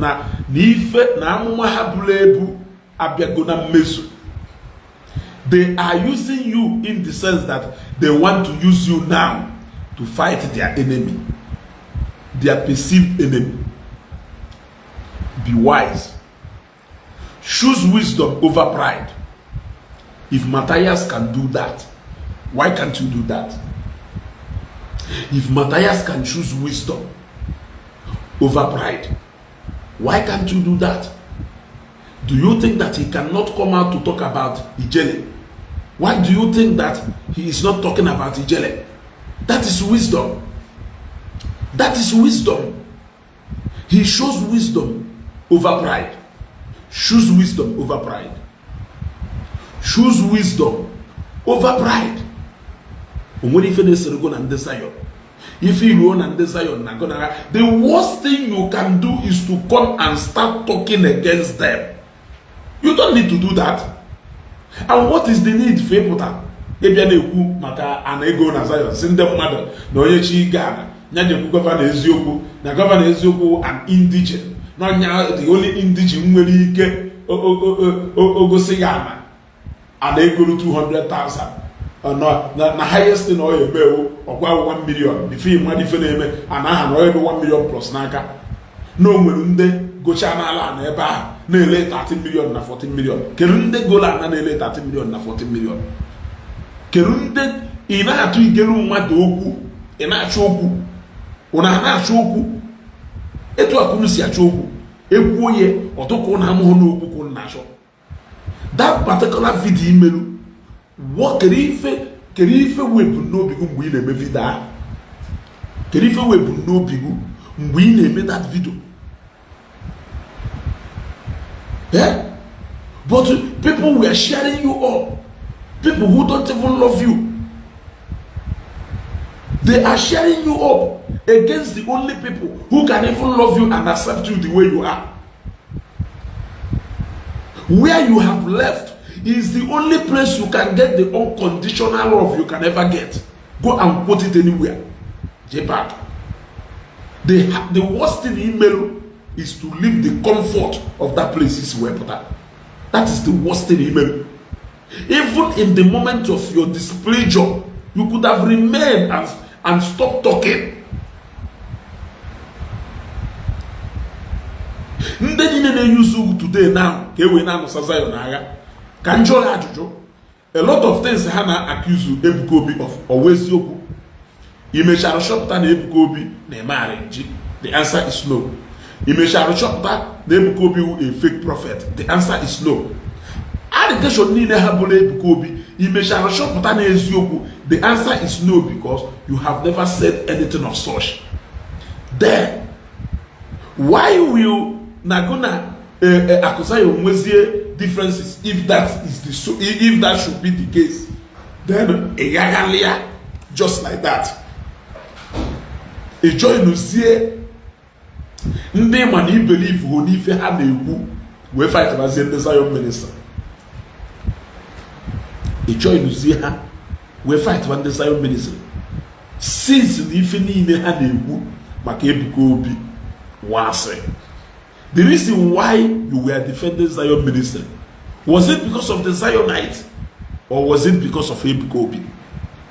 You keep saying in your videos that Ebuka Obi was Igbo mmadụ. Ọ bụrụ na Ebuka Obi was Zion ministry was Igbo mmadụ. Kedu problem ị na-enwe with the Zionite ndị na-eje ministry Ebuka Obi? I am asking you. Ọ bụrụ na Ebuka Obi was Igbo mmadụ, kedu problem ị nwere with the Zionites who are the followers of Ebuka Obi the same way like you? Why will you join their critics to criticize them? Why will you join their critics to criticize them? Why will you join their critics and give them even more reason to even start criticizing them?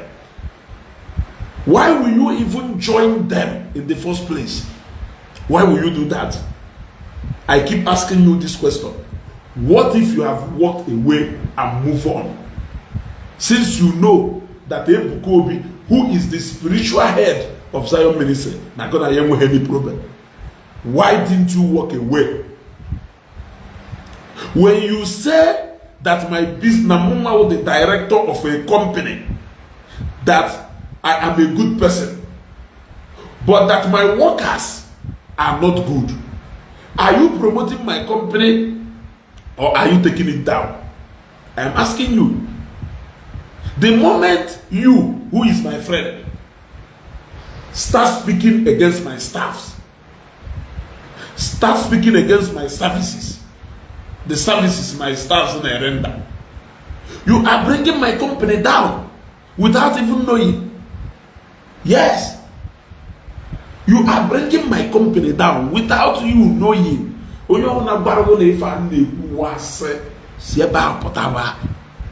There is nothing you are telling people outside telling people that they can raise a group of unreasonable people. Zion ministry, is it all about Ebuka Obi? It is not about Ebukobi, it is all about members and congregation not there. So, of what use Goya Woro may cut or congregation not there, and you keep praising Ebukobi no way. I'm not going to see a church. What do you go say, brother? Oh, one name work a me job. Say happy to them if I didn't put on Facebook. Man, I'm make job. Me get advice here about who. Happy they say photo. Sincerely, need they say photo with them look mad pota. Nobody fe. Kerifu no jidu ife eme. Kerifu no jidu ide konunu nwere big friends. Kerifu no jidu eme. Yeah. Go na neko, name contact. When last have you seen Apama? Apama Noli, Ebo Neko, no way contact. Yet Apama Nada, Imo State Government House. Apama will people, Marosha Sukorosha, do highly connected to them. When last have you seen Usho Wago bragging about Emma money? When last have you seen these people bragging about Emma money? Kedu ife onye ji uru ogo ona enwe ka mgba eziokwu screenshot onya na phone man ka man ona nka ka man ona this phone ka screenshot ya ka nwe go ya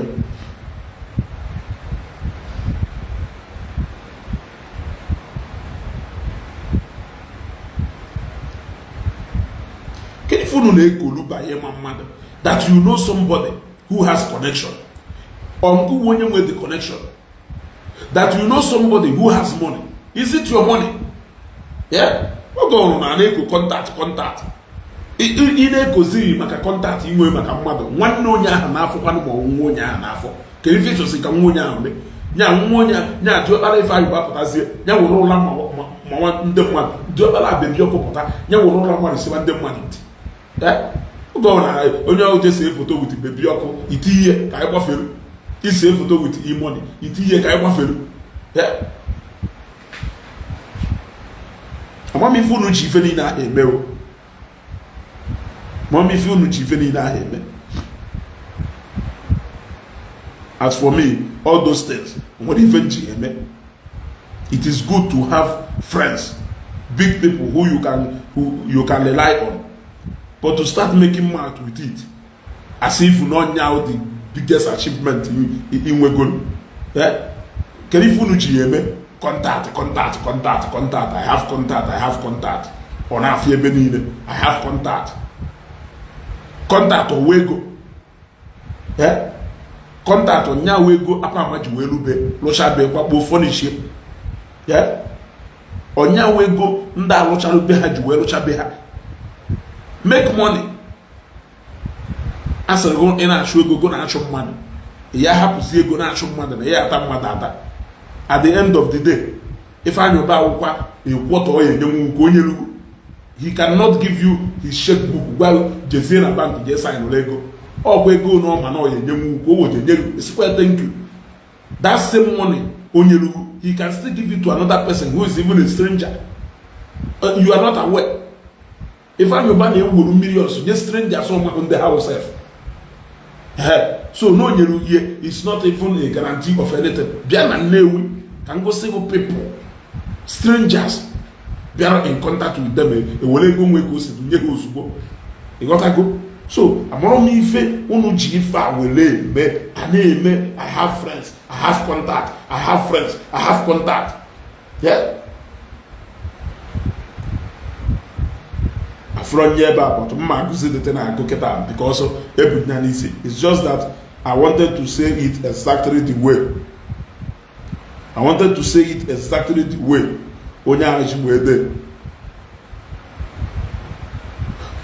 That same thing he simply say, run away or stay away from people who only make friends with the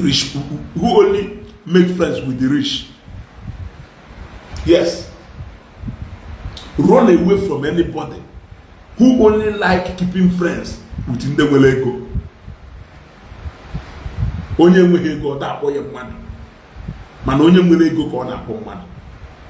onye ahụ ya da asa azụ iko. Onye ahụ ya da asa azụ iko just to sustain that friendship or they make, because these are people who are not the same level. So it will be more like you trying to please them more. You see? And it is simple. You see? It is very simple. So, for example, a water of 15 naira. Maneputa, you now brag, you now make you and then 1 million, not gonna have worry. And so what? Yeah? And so what? Office Ifayoba as the senator representing Anambra South Senatorial District, or gonna initiate the office. Beye or gonna enwe company yani no gonna enwe. You only know him or Malo, which is a privilege to you. Man, nobody feel a J1. Yes. I know not too easy, but nobody feel a J1. Yeah? Nobody feel a J1. So, the only advice in me, do not allow these people.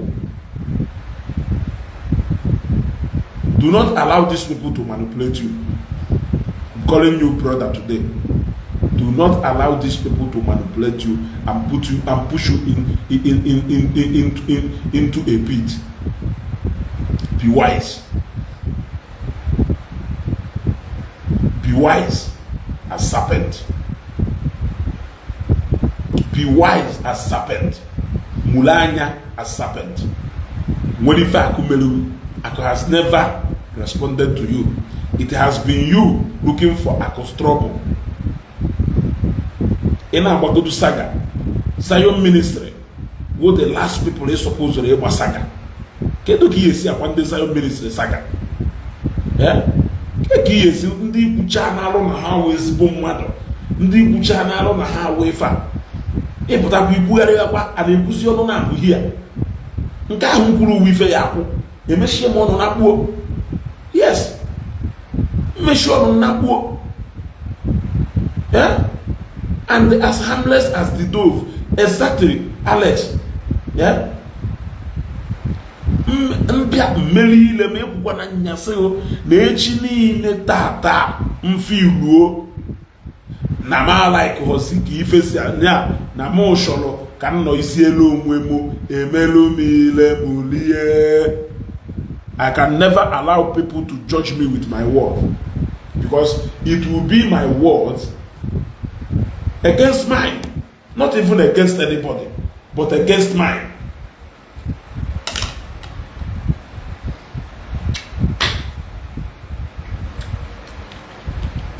I think now, at this junction, I will end this broadcast here. You want to go, but tag you to Jpac and at this program. One Jpac and answer here. Nyage this broadcast email. Every a dollar. Nyage this broadcast email. As no one they working at Wayogu. Ye can no a block ibe na Wayogu. And nyafre fa unkuru as no nyafre fa unkuru as somebody nearly advice from a place of love. Now, Zion ministry were the last people the Madumele expect can gonna have no work. You know what has been happening on Facebook all this while. You being a former friend of Zion, you shouldn't join the trend. Doesn't speak well of you. You shouldn't join the trend. You know what is happening, what has been happening on Facebook all this while. Why will you choose to join the trend? The same people you have shown commitment to protecting that cause. Why will you come out and decide to join the opposite side? Maybe if I yeah? Why? It is not right. You are not the right person to be saying all these things in a way. Why you joke on the Zionite in the bring a ministry Ebuka Obi down? Not how problem Ebuka Obi will. Who is Ebuka Obi without the Zionite? Who are the Zionite without Ebuka Obi?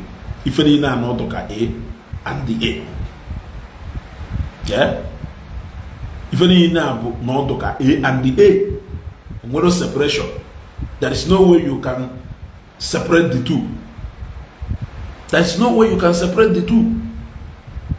So you are the last person who expect na poor. One Jpac goes from today henceforth, stop talking about Zion. Stop talking about Zion. Zion nyege go suppose nyege go na ka mma. Unless ni je kwa na magobe. Na mmadu enwe ega na mmadu enwe ega. Na mmadu enwe ega na mmadu enwe ega. Tu onye nwelu 100,000. Onye nwelu 20,000 enwe ego. Yes. In fact, I can tell you like this. Tu onye nwe 100,000. Onye nwe 20,000 na onye nwelu 5,000 enwe ego. Tu onye nwelu 20,000. Onye nwe 5,000 na onye nwe 1,000 enwe ego. So now, kene ebe tirigu n'ebe Zion no, iye ji ase na Zion enwe ego. Yes. Kene ebe tirigu n'ebe Zion no, iye ji ekwu na Zion enwe ego. Yeah. I want to know. Kene ebe tirigu iye ji pụta na-ekwu na Zion enwe ego. Ọnụ ka ị bịara ego. Ọnụ ka ị bịara ego. Yeah. In fact, it remains that Zion, whether no nwere ego or no nwere ego, or can we go to the point that he can be giving you money? Yes. So there is nothing wrong in him giving you money, but you could have avoided moving to this extent if you have moved out quietly and not coming out to come and start exchanging words within the Zion. But I heard that you don't have problem with Ebuka Obi, but Nahama. What do you mean? Upload that you don't have problem with Ebuka Obi because of the respect in way with Ebuka Obi. Because you know that talking down on them means you are talking that what can you the legacy of Ebuka Obi if not that Zion? Get the legacy of Ebuka Obi if not that Zion? You're not getting any problem with TB Joshua, man. You have a problem with the synagogue church. What are you saying? You are saying the same thing, my brother. Desist. This is still time. Malaki can damn more. Malaki can damn more. Because a man of you just dissolve if I don't believe. Can you dissolve for you? A level Roman car. You got to go. You got to Ndi watermelon na etija orange afomado smooth afomado soft. I will end this broadcast here. Share this broadcast on Attire Jpac. What Jpac that this is my friendly advice. Just stay away from these people. They push you. It is not for his own benefit. It is not for his own benefit, and it is not a loss to Ndana well. It is not a loss to Ndana well. Ijele has never been a loss to anybody. They are all happy. Either ways, they won. How did they win? They won because Ijele, who is one of their enemies, has gone down, remaining another person. So, whether Zion goes down or Ebuka Obi goes down, it is a win-win situation for those people. So, whether Jpac will go down or Ebuka Obi goes down, it is still a win-win for them. So why will you be working with them, and why will you be working for their own favor? That is the question. Put your interest first. Now go and plan your wedding. Do your wedding. Continue with your content. Continue with your content. Kashifoni.